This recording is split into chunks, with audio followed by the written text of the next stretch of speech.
Ladies and gentlemen, good morning. You are in the Literary Jam on JMTV+. We are filming this program on October 4th, 2025, a literary jam that will talk to us about a novel, and this novel is Petit Bonhomme by MICHEL, LOBE and ÉTAME, who is doing us the honor of being on our set once again. Good morning, MICHEL, LOBE. Good morning, Jacques. How are you? Not very well, to be honest. Okay, but we are not going to explain all this to the viewers. With Petit Bonhomme, you will be fine once you have read it. Well, as you have known for some time, my alter ego, my excellent columnist is Philippe Arrigo. Hi Philippe, hi, are you well? Very well, very well, yes, very well. There is one who is not doing very well, another who is doing very well. It balances things out, It is as if we had added a little water to coffee. There you go. Philippe, do you know what the difference is between black and white coffee? No, but you're going to tell me. Okay, some grow it, others consume it, and it's the consumer who sets the price to the grower. There's a problem there, not bad. I don't drink coffee, so I don't feel targeted. Petit Bonhomme Roman by MICHEL, LOBE, Londa edition. So the publisher won't be mad. He quoted me. Yes, of course, Londa edition did a good job. Well, as usual, I always check my guest's DNA. Can I check your DNA? That's fine. I'll allow myself. Yeah, of course. It's still solid, right? Is that you, Jackie? It's me. Yes. You can check, right? It's me. So, if you want to check, you can too. You can check the DM. Dear friend, with pleasure. Well, MICHEL, LOBE. Novelist. Essayist and editorialist for free, of course, for JMTV+. So the editors you read about are MICHEL, LOBE, but here he is, it's him, he did it for free. He never asked me for a jump, I never gave him any, and he even offered to give me some. If I told you that one day, if everything goes well, I'll wait for the royalties. Maybe one day though. Well, MICHEL, LOBE, 344 pages, that's a lot of work, that's a lot of money. How long did it take you to write this novel? The truth is, I'm a hard worker. A lazy worker. There you go. But, I take very little time compared to the average to write a novel. That is to say, 3 to 4 months is enough for me at most. Why? Because, as soon as I have a topic, I lock myself away. Yeah. And I try to make a plan for this topic, and when I've finished it, well, I start writing. So, I wouldn't say sleepless nights, that's not true. I spend a lot of time going very quickly, keeping up with the pace I promised myself and the deadlines I gave to my publisher. Philippe, did you hear him? Did you understand? But I understood everything, because Philippe also writes. He's writing an essay right now. I'm betraying him. It's a scoff. Philippe, are you writing an essay? Yes, on the singularity as a mark of the beast of the apocalypse, very light. He's an elitist, this Philippe. Good back cover. The rainy season was very feared. It was limited during the holidays. But what would nature be without the water that feeds the fields? Our parents never failed to remind us that where there was smoke, there was fire. The rain that we dreaded and cursed was also the source of life. A subtle reflection on the value of life. A little boy recalls his daily life in Cameroon a few years ago. Torn between his love for the beauty of nature and the need to lead a life integrated into urban society.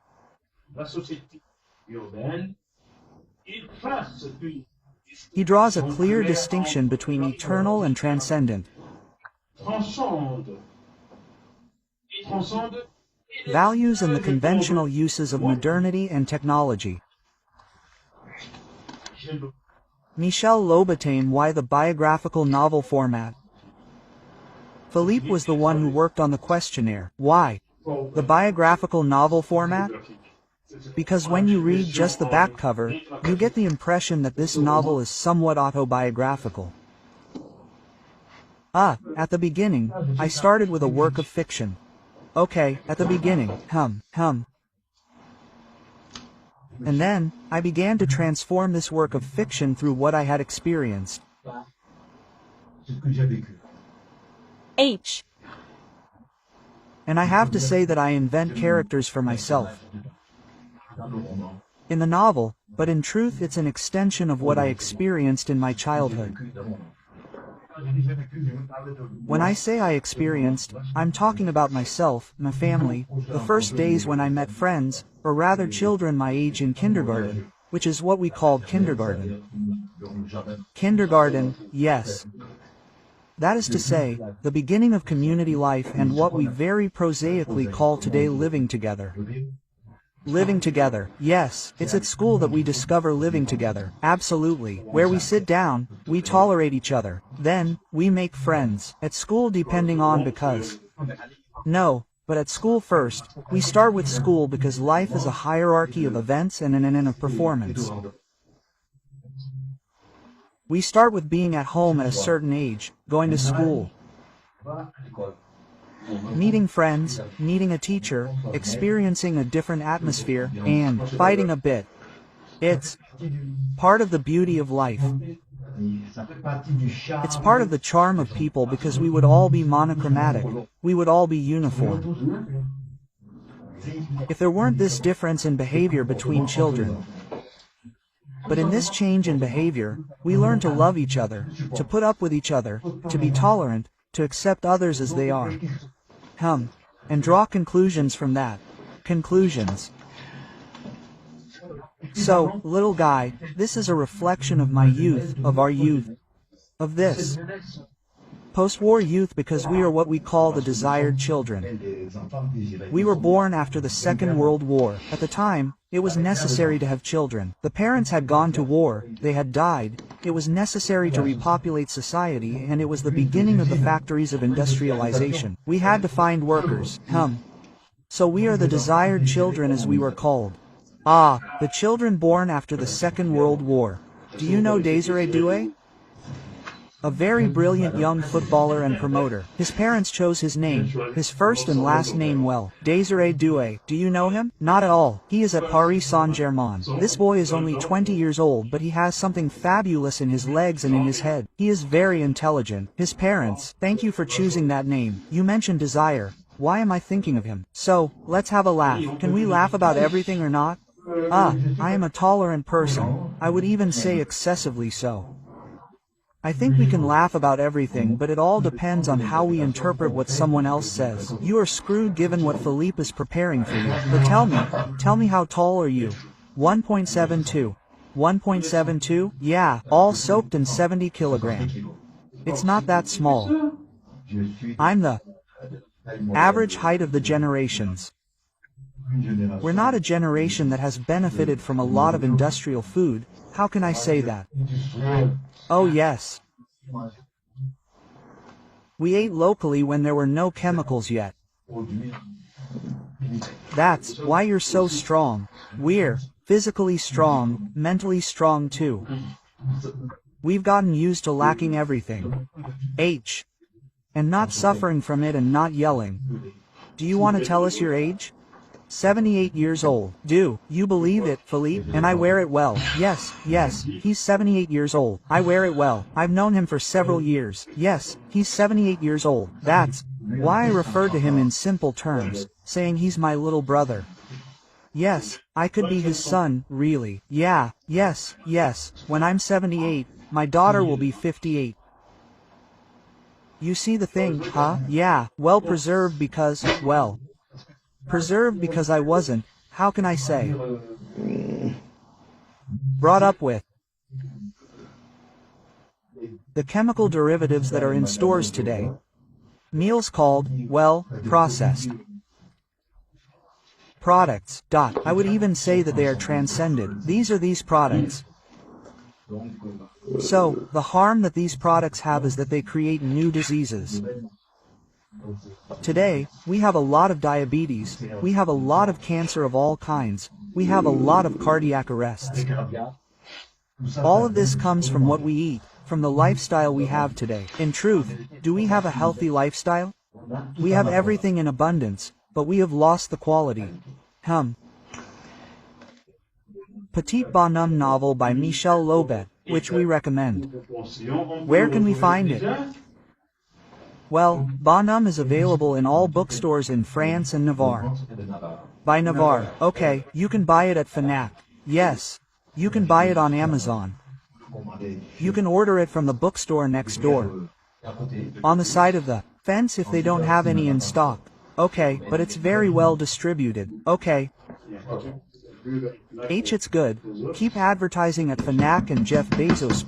You're going to bring out your ch good Philippe. You have things to say to Michel Lida, the first part of your review in blue.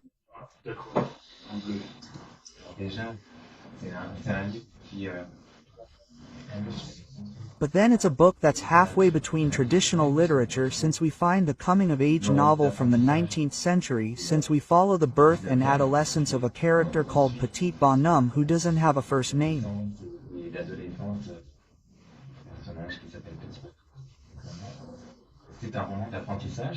It's a coming-of-age novel and we also find the costume design as they say in Latin America, that is to say, this regionalism, in Cameroon. So it is situated in the pure tradition of the literary movement of the 18th and 19th centuries. At the same time, I wanted to say that there are a lot of books coming out these days, this is the literary season, and a lot of books about family sagas. So there are also a lot of books, halfway between tradition and modernity. So it is also important to say that this book is not at all old-fashioned, it is even right in line with today's fashion of not going back to the family saga. And so we follow the story of a family, also through the eyes of a little man. I wanted to emphasize that because it is, well, we are somewhere between tradition, the past and modernity. Do you agree with that? Absolutely, absolutely. That's good. That's good. There's a nice transition between the post-independence experience.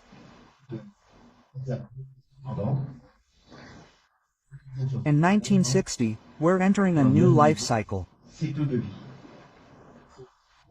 That's why I emphasize the children that we are, that is to say, those who were born of the pre-independence era and who were desired by their parents because it was necessary to repopulate Africa and at the same time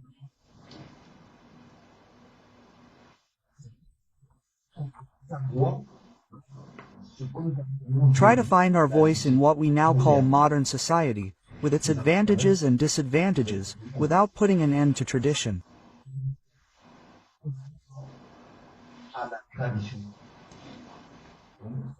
So this transition period is very important at this time.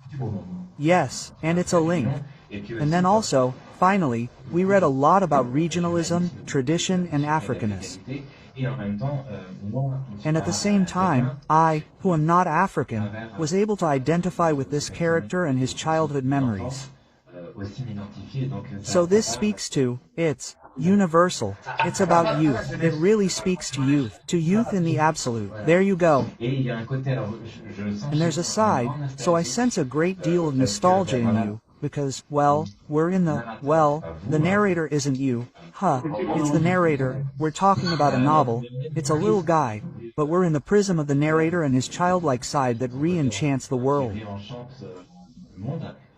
And there are lots of memories of, for example, going back to school, there you go. And then, there are also a lot of mythologies. At certain times, you feel like you're reading Iliad or Homer's Odyssey, because there's, like a child, the child's eye, and it re-enchants what it sees, it associates it with myths, and in particular, I've read, so there's magical realism, a lot of magical realism like in Latin America, and then there's references to mythology, and I have the impression that we're immersed in something, in a somewhat dreamlike moment. By the way, the narrator talks a lot about how happy it was. Oh, how happy we were. He really emphasizes that happiness. I find you have a very positive image of what I experienced, what we experienced, what my generation experienced. It was happiness, happiness, and in all this, there is a form of, I would say, disguised paternalism. In fact, the story is a bit metaphorical. Why? Because we call upon wisdom, upon human science.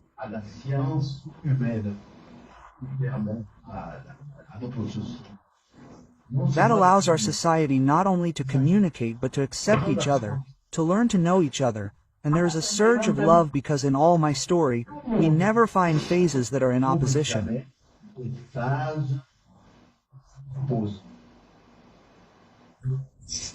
So, Little Man, like the novel in general, is a bit of an extension of my thoughts. But the thoughts that I experienced, even if I give it a romantic color, a romantic connotation, but it is truly autobiographical. It is what I experienced, it is my youth as I would have liked it, even if I add a bit more to it. Michel, do you know the French singer Callie?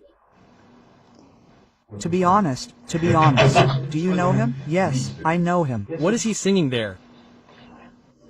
Well, it's happiness. Happiness. Well, you answered him there, Michel Lobe. We send this book to Callie. When is happiness? Happiness was yesterday, so, I shouldn't tell you that nothing can be invented. Everything we write has existed and will exist. But it's all a question of generation. I often have a critical eye on today's generation. Why? Because they're glued to their phones.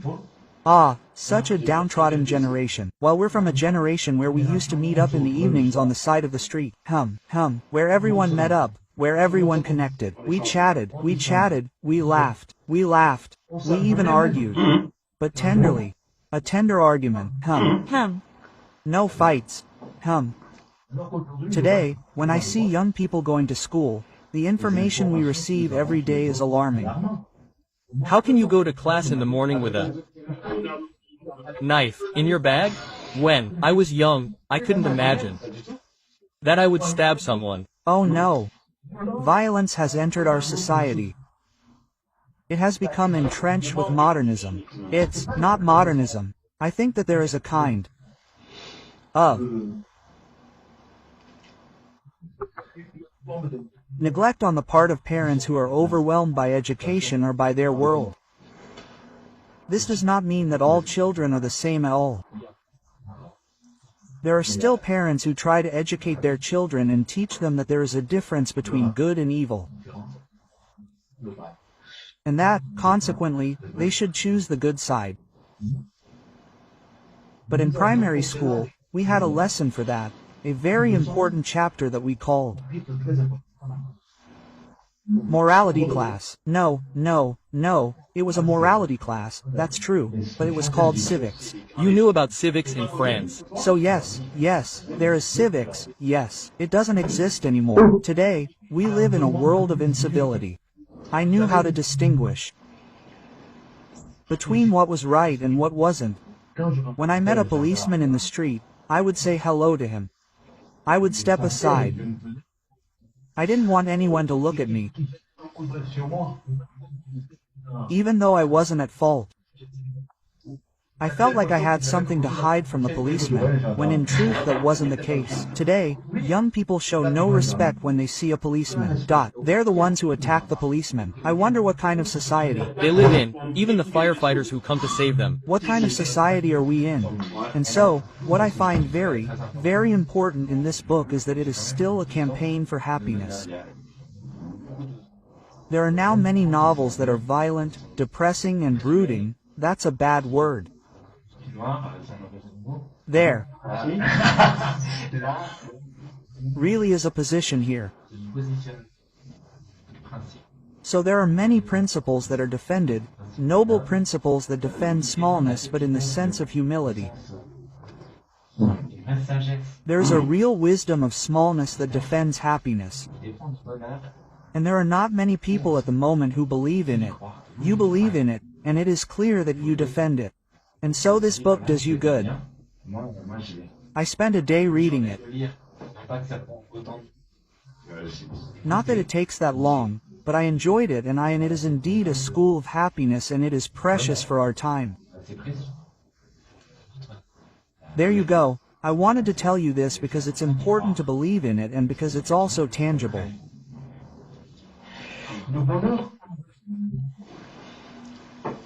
Happiness, as you say, is a state of mind, meaning that when you wake up in the morning at home, you have to relax.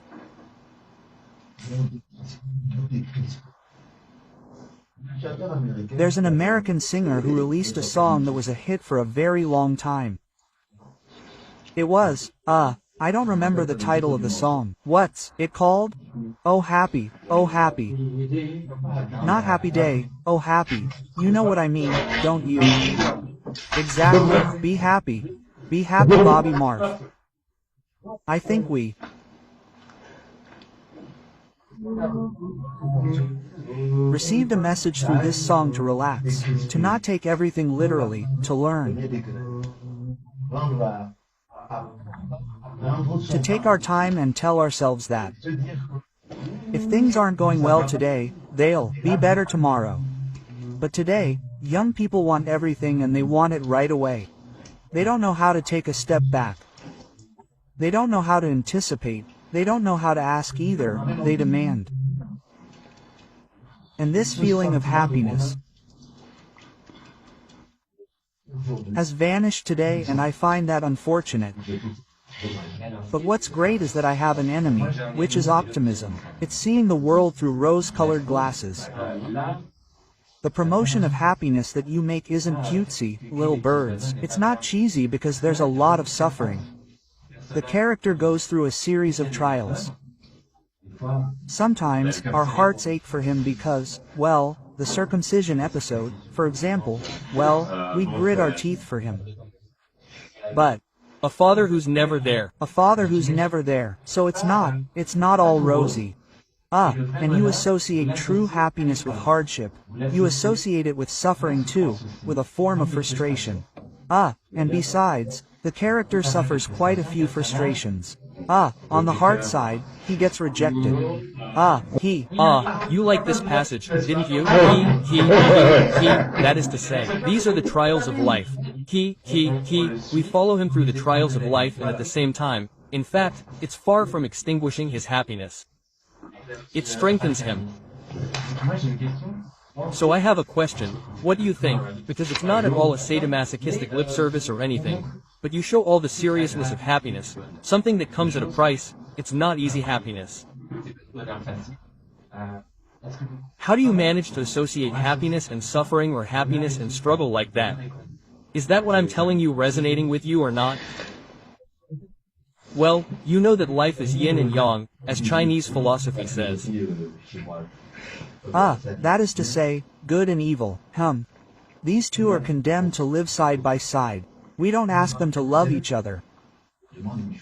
We ask one thing of them: you are either fatally or not condemned to live together.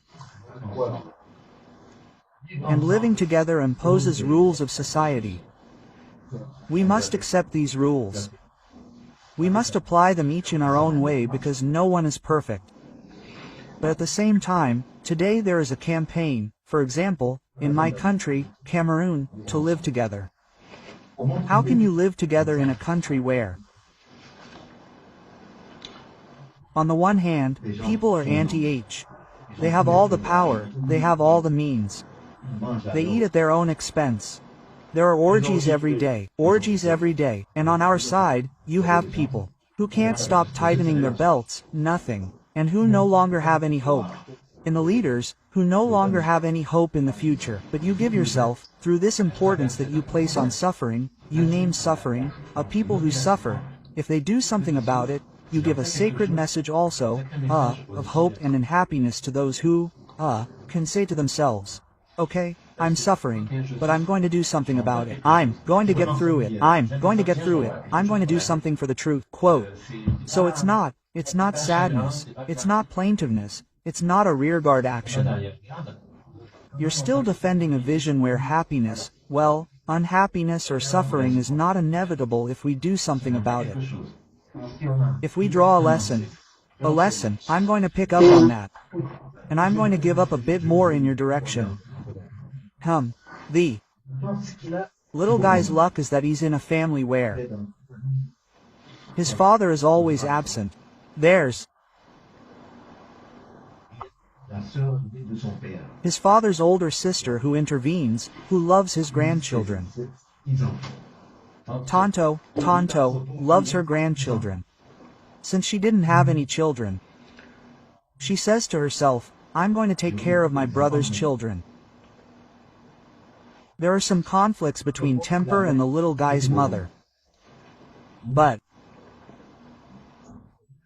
the little guy's mother, who initially obeyed, also rebels at one point. Yes, they are my children. These rebellions also teach the little guy lessons. Like what you shouldn't swallow everything. You have to question yourself. You have to know how to say no sometimes when you are convinced that you are right. And as long as she understands it, she will change her behavior towards her sister-in-law. Because it will help her get out of the daily grind. Yeah. She is going to have a business that she is going to do that will bring her a form of freedom. Because freedom today in our society, what does it mean? It is being able to live without relying on others. I'll take over Philippe and you come back for the second part of your column. I'm going to read you something. By me, I want to use the informal, too. I don't know. You see what I am doing? As you please. Okay, tuto me, dear friend. I'm going to use the informal, too.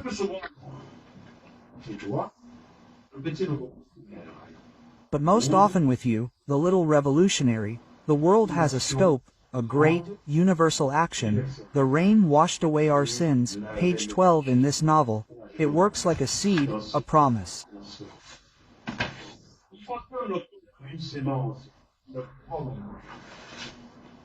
You see, little man, on the first day of school, you must prove yourself worthy. You are a LOBE, the essence of the family. LOBE, that's his name, LOBE. LOBE, the essence of the family. So his name LOBE means something in his language. That's right. When I say you are a LOBE, I belong to a family, a large family. A family with a history. A family with a tradition. A family that has a place in society. That is to say, we were very hierarchical. There was obviously the great king. Who is? Manga, Douala Mangabell. No, Rodolphe Douala Mangabell. We forgot the Western first name, the name Douala. Douala Mangabell Leo, for Westerners. He had a team with him, he had a team as a subject. They were notables. So I, who am I belong to this family of notables, of notable noble. I am a noble. Among the learned, so that's what you're reminded of on page 86, says. You are Bobby, don't forget that. Consequently, you are not just anyone. You are not just anyone. Well, the name we have must continue tomorrow. That's why you have to go to school, because school at the time, and still is today, was the only way out.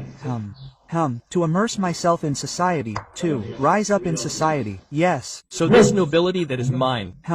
I have to preserve it. I have to do everything to distinguish myself. That's what makes the family I claim as the LOBE so rich. Philippe, I don't know if you come from a noble family. In Spain or not. Well, we trace the genealogy. I'm supposed to be a descendant of the campmaster of a Spanish king, but I don't remember what century that was. Well, it goes back to the century of that time. You've lost your nobility. From Louis de Louis, something like that. That's old, but no, but. This program is brought to you by the great rap artist San. For example, you like the expression center. It sounds like you're a centrist. You're a bro. What? Hello, turn around. I'm telling you what you're writing here, huh? Center of the world in this novel. And the center or the epicenter by definition is small. The support tent workshop was at the center of the world. Page 309. I'm going to explain it.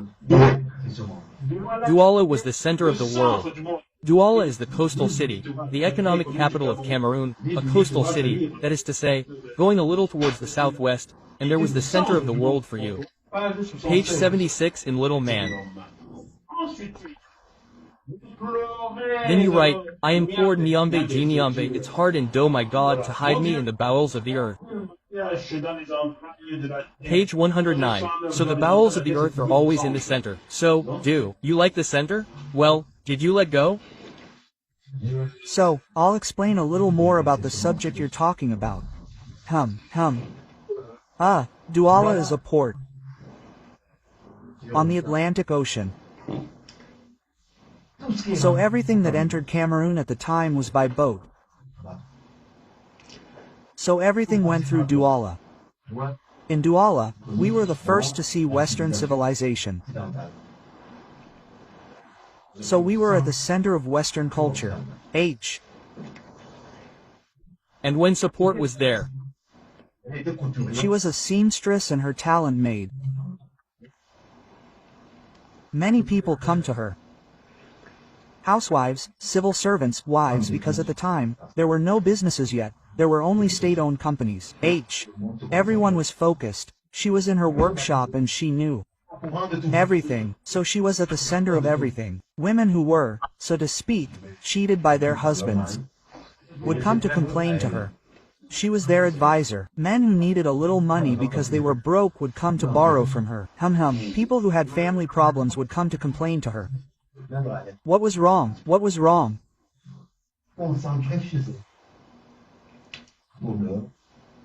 So she concentrated in her the happiness, the sorrows, the sweetness, the tears and the pain of the world. And at the same time, she had become, in spite of herself, a counselor, a psychologist, and why not a counselor for people?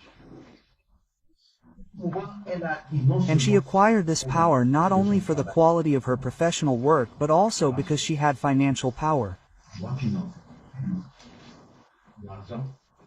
So money doesn't just bring happiness, it labels you in society.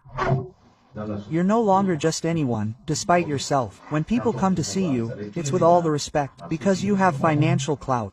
And that was the strength of her. She knew it and she took advantage of it. Great, let's continue. You understood, right? Well, I'm listening, right? Well, what I also like is that in you, smallness is often associated with an invisible greatness. Smallness is associated with an obvious greatness. It's another metaphor and therefore noble. Yeah. Noble sometimes even to God. Can you sing us the song you quote on page 155? Are you singing? No. Of course I'm singing. Page 155. The solo, I'm a summer girl, sing us a song. When we were children in December, we had two parties. The first party was at the children's school where we gave out Christmas presents to the children. The principal and teacher was my Miss Celine. Oh, that's in the yes, miss. So my Miss Celine, a French girl, was Not. A Cameroonian. I had Quebec girls as a child. I'm going to surprise you, she was my cousin. Oh, okay. But I didn't know it and she knew it, but I didn't have any preference over the other students. To tell you that at the time, the sense of honesty and responsibility still existed. I wasn't entitled to any favors compared to all my classmates. So my Miss Celine would give us end-of-year presents. And on the religious level, on the night of December 24th to 25th, before the big celebration, we had an evening at church.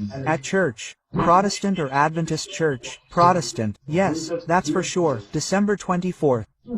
And so that evening, we taught everyone to recite a little Christmas poem, the Christmas story, or to sing it, So I was given a little piece that said Noyo.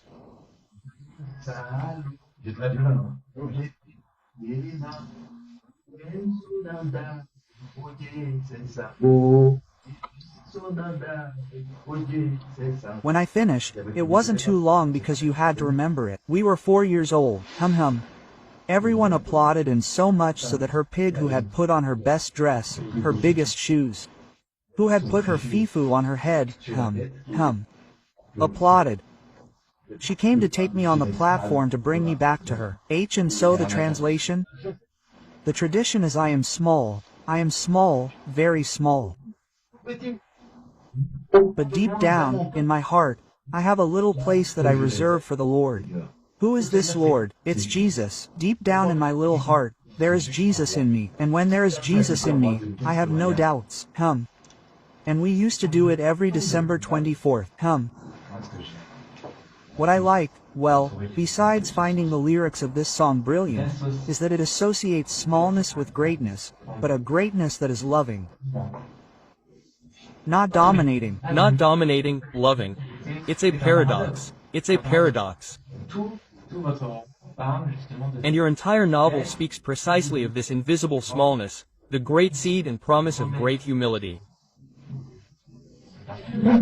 A lesson in humility, exactly. Little man, he's not a guy or submissive. No, little man has never been pretentious. He's a king, but a king of humility. There you have it, king of humility. We'll soon enthrone you. If you haven't yet gone from nobility to royalty, you'll see. Okay, do you know what word comes up the most in your novel? Drum roll. What word comes up the most in your novel? I don't remember. I've moved on to something else now. I'm finishing a new novel. Okay, this will surprise you, Michel. So, little guy, that's behind me. So, let's say it anyway. Mystery, mentioned 29 times in this novel. The mystery. The mystery. So, why do I talk about mystery? Because, when we're born, the first lessons we receive from our parents, they're religious. There's God. There are parents, there are brothers and sisters, there's family in the absolute, But life remains a mystery. Why does life remain a mystery? Because we don't know where we come from, we don't know where we're going. But the history of the world is so well romanticized through what we call the biblical writings or the Quran, or whatever, or philosophy. Or the Torah, let's qualify that, or the Torah, let's go ahead, that, for nothing, everything remains a mystery. We wonder, does God exist? Yeah. Why does this woman, I love her, not love me like she loves someone else? Everything in life is a mystery. Why do some people commit genocide against others and this God doesn't say anything? Where did he go? It's like the company that created the bar on vacation, he forgot. It's free, that's it, yeah. So, I would add that. You talk about mystery, but in truth what drives us is doubt. The doubt of tomorrow, the doubt of yesterday. Where do we come from? Who are we? Where are we going? Do we all have the same rights, the same duties? The big question is there, it is between duties and rights. Privilege that always remains with the elite, with the high society, which has only rights, in truth, and this word is duties. And then it is not because something is small or invisible that it does not exist. And there are many mysteries that are in fact just, a recognition of something that is beyond us but that is there. Because the character, he is like a child, he is going to ask questions about, well, do fish breathe? And then when I looked at the sky, where does all this come from? And so this recognition of the mystery is not just doubt, it is also a profession of faith with a very real meaning. A meaning with a capital S that speaks of fish. We will call someone who is in Brittany to say, Renaud, can you tell us if fish melt in the sea? Michel Lobe humanizes fish a lot, and at several points in the novel, it is very biblical. It is a very biblical image to humanize fish, You will be a fisher of men, and I think it is wonderful to be able to honor, for me, the good smallness.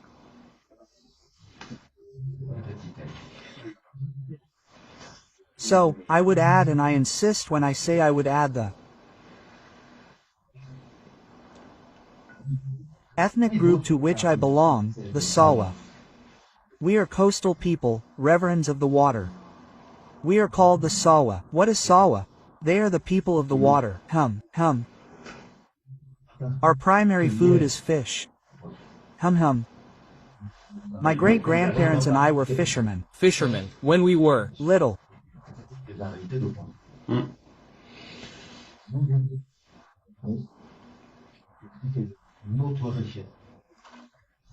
We knew all the varieties of fish.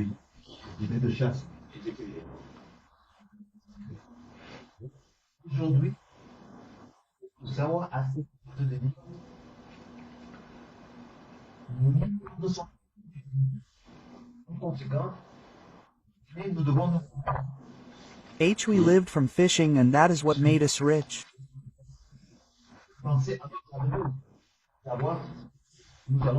Whereas those who were in the hinterland lived from hunting and gathering and ...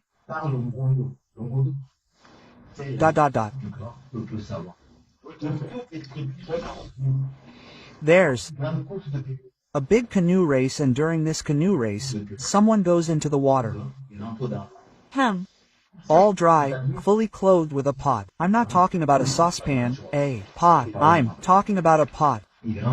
He goes into the water. After about 10 minutes, he comes out. Can you imagine a 10-minute acne? It's impossible. When we're talking about a mystery, he goes into the water for 10 minutes. 10 minutes in the water, and there's even one who stayed for an hour, and it scares me. And when he comes back in, it's a big mystery. Everyone, there's a big silence. We're waiting for him, and this big silence adds to the mystery.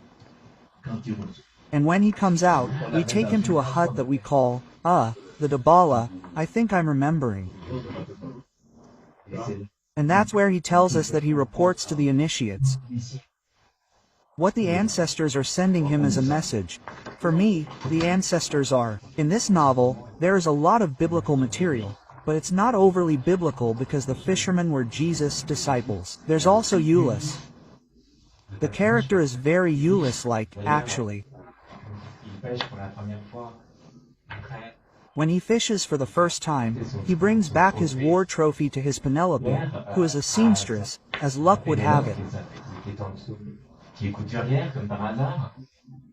So there are also a lot of legends and legends, but they tell the truth, the universal truths of the human heart. That's why it's a very beautiful novel. I found it to be a very beautiful novel. A very beautiful novel. Well, I thank you both. So do you know Jean-Philippe Martellet?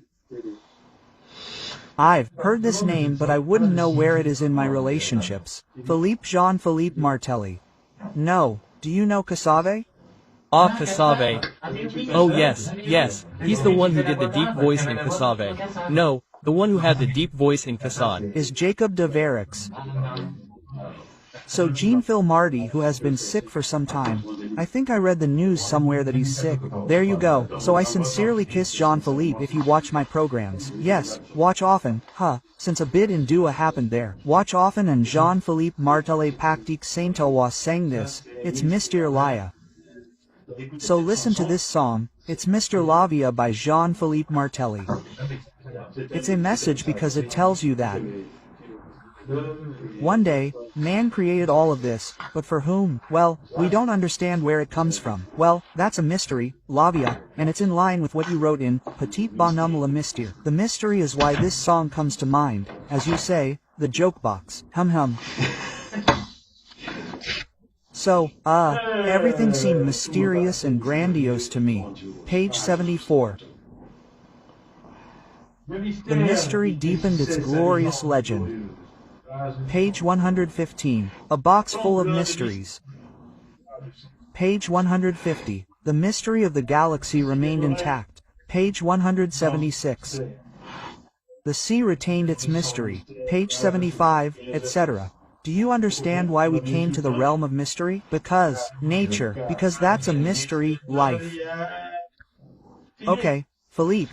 Do you have something to ask Michel Lobe on the second page? No, I don't think so, after the musical, but I have a lot of things, but you have to listen to Philippe. Yes, because we don't have much time, do we? That's true. We can't say everything when we have to buy this book. We'll say what we can. No, overall, I find that smallness, well, your way of dealing with smallness, is so great, so humble that I like that smallness. So, I notice that smallness is not always idealized, or given its proper value, you know. And then for example, the mother, of this little man, of a little man, she also wears a smallness lighter, but in a pejorative way. Exactly. So sometimes smallness is like a little woman, and then very, very pejorative. So you're not praising smallness either. You also approach smallness in a derogatory, contemptuous way. So you're also wary of certain smallnesses. You also talk about little demons, little devils at the beginning. So smallness is not necessarily a guarantee of divinity. And then there's a smallness that I noticed that you have because your love of smallness has led you to transform circumflex accents.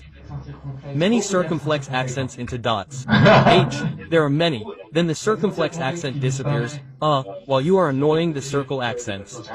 Even though there is a sacred level of language. I can tell you that it is really literary. It is of a very, very high level. So there you have it, but the complex accent disappears. So there are some, you can push the love of smallness to the point of putting dots in place of certain circumflex accents. In short, but... Why? We want to understand why Michel L. Yes, why is it forgotten? You're with the complex accent. Simply because. What you do in writing, there's this freedom of the author. To hold back, to take a breath, to question himself, to come back to himself. And to want to share with the reader. This selfishness that is in him and that he wants to impose and that believes in him that he is the one who is right. So that's the mystery again, since we're talking about mystery. It's this selfishness of the writer to believe that his work, his oeuvre, his literary style, he must impose. The style that I retain each time I create.